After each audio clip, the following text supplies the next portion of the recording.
గ్రామాన్ని రాష్ట్రానికి పట్టుకోవాలనే ఉద్దేశంతో ఏ గ్రామంలో జరగాల్సిన పని ఆ గ్రామం వాళ్ళు నిర్ణయించుకొని చేసుకోవాలన్న ఉద్దేశంతో గ్రామ సభలు ఈ రోజు రాష్ట్ర వ్యాప్తంగా 13,326 గ్రామాల్లో ఈ రోజు గ్రామ సభ నిర్వహించడం జరిగింది.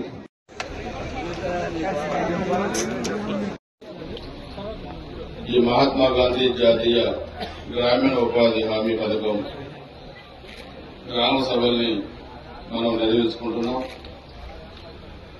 మన నియోజకవర్గంలో మాచవరం మండలం వెల్లుట్ల గ్రామంలో ఈరోజు మన సభలో పాల్గొన్న గౌరవనీయులు సర్పంచ్ గారు, శివపార్వతి సాంబశివరావు గారు, అదేవిధంగా అధికారులు, డిపిఓ గారు రమణయ్య గారు,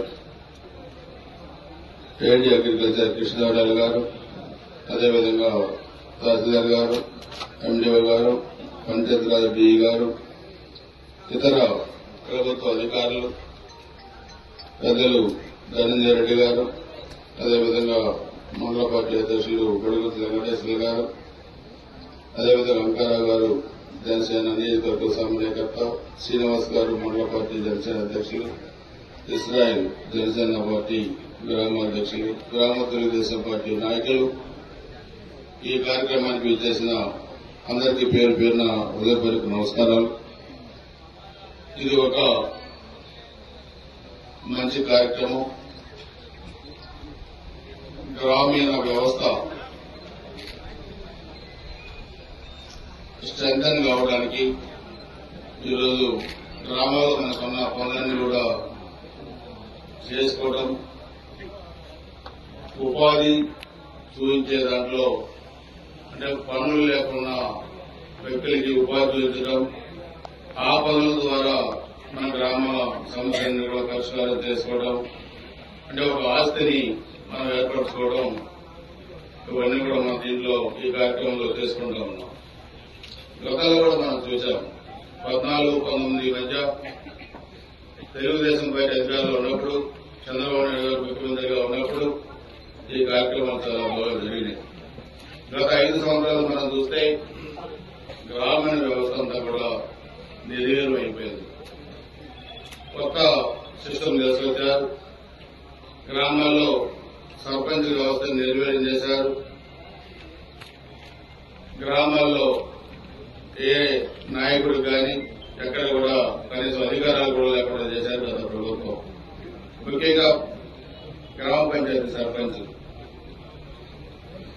ఆ గ్రామానికి ప్రథమ పౌరుడైన సర్పంచ్ గారు కనీసం గ్రామాల్లో విధులు నిర్వహించే పరిస్థితి కూడా ఉండేది కాదు.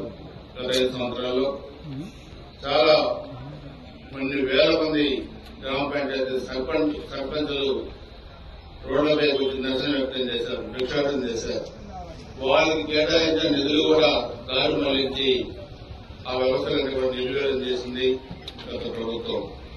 సో ఈరోజు ఎన్డీఏ కూటమి అధికారంలోకి వచ్చిన తర్వాత గౌరవ ముఖ్యమంత్రి నారా చంద్రబాబు నాయుడు గారు, అదేవిధంగా ఉప ముఖ్యమంత్రి పవన్ కళ్యాణ్ గారు, భారతీయ జనతా పార్టీ అందరూ కూడా కలిసి ఈ కార్యక్రమాన్ని ఒకే రోజు రాష్ట్రం మొత్తం కూడా నిర్వహించి చరిత్ర సృష్టించారంటే అది పేద ప్రజల పట్ల గ్రామ వ్యవస్థలని గత ప్రభుత్వం నిర్వీర్యం చేశారు.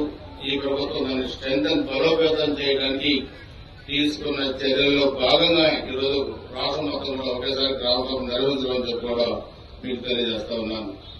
దీని ప్రధాన ఉద్దేశం ఈరోజు మనం దీని ద్వారా ఎన్ని పనులు చేయించుకోవచ్చో మీకు అధికారులు కూడా చెప్పారు, మీకు కూడా తెలుసు. దీంతో రైతాంగానికి కావాల్సిన అన్ని పనులు కూడా దీంట్లో మనం చేసుకోవచ్చు. గ్రామాల్లో సీసీ రోడ్ల దగ్గర నుంచి, డ్రైన్స్ దగ్గర నుంచి, పొలాలకు వెళ్లే రోడ్ల దగ్గర నుంచి కూడా చెరువులు పొడుగు చేత కానీ పంటకాలలో బాగు చేసుకోవడం కానీ అన్ని కూడా మనం ఈరోజు యంత్రాలు ఉపయోగించకుండా మనం ఈ నిధుల ద్వారా కూడా ఈ గ్రామాలను కూడా మనం బాగు చేసుకోవచ్చు, అభివృద్ధి చేసుకోవచ్చు. సో మనం ఈ కార్యక్రమాన్ని ఈరోజు మన కలెక్టర్ గారు కూడా మనకు మండలం కూడా 2 కోట్ల రూపాయలు ఎన్ఆర్జీఎస్ నిధులు కూడా ఇచ్చారు. ఇంకా కూడా మనకి నిధులు చాలా వస్తాయి. నేను మీ అందరికీ చెప్పేది, మనం గ్రామాన్ని ఒక యూనిట్ గా తీసుకెళ్లి మన నియోజకవర్గంలో అభివృద్ధి కార్యక్రమాలు కూడా మనం చేసుకోవాల్సిన అవసరం ఉంది. మీకు తెలుసు 14-19 మధ్య మనం ఎలాంటి అభివృద్ధి చేశామో నియోజకవర్గంలో అందరూ కూడా మీకు తెలుసు. కానీ గత 5 సంవత్సరాలు అభివృద్ధి పడకనబడింది. సో ఈ రోజు 2.5 నెలలే మన ప్రభుత్వం వచ్చి రాబోయే 5 సంవత్సరాలు మా నియోజకవర్గ అభివృద్ధికి ఒక ప్రణాళికలు కూడా రూపొందించబోతా ఉన్నాం.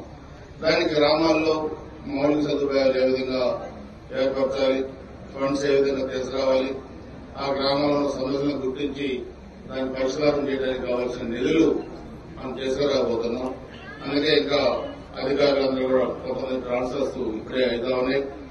కొత్త అధికారులు ట్రాన్స్ఫర్స్ తర్వాత వచ్చిన తర్వాత వాళ్ళందరితో కూడా ఒక రివ్యూ పెట్టుకుని కలెక్టర్ గారు మేమంతా కూడా అధికారులు రివ్యూ పెట్టుకుని ఈ నియోజకవర్గాన్ని ఒక మోడల్ నియోజకవర్గంగా తీర్చిదిద్దడానికి ఎంత డబ్బులు అవసరమైతే అంత డబ్బులు తీసుకొచ్చే ప్రణాళికగా రూపొందిస్తామని చెప్పి కూడా మీకు తెలియజేస్తా ఉన్నాను.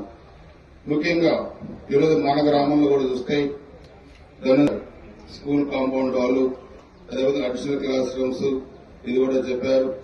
సోదరులు జనసేన పార్టీ గ్రామ అధ్యక్షులు ఎస్ఐఎల్ గారు కూడా ఎలక్ట్రిసిటీ సమస్యలు కానీ అదేవిధంగా కొన్ని ఇది మార్కెట్ యార్డ్ ద్వారా మనం నిధులు కేటాయించుకోవచ్చు. అదేవిధంగా ఇంకొక మార్గం కూడా దీనికి ఉంది. నాబార్డ్ నిధులు కూడా దీనికి మనం తీసుకురావచ్చు. నేను నాబార్డ్ వాళ్ళతో కూడా మాట్లాడుతున్నాను.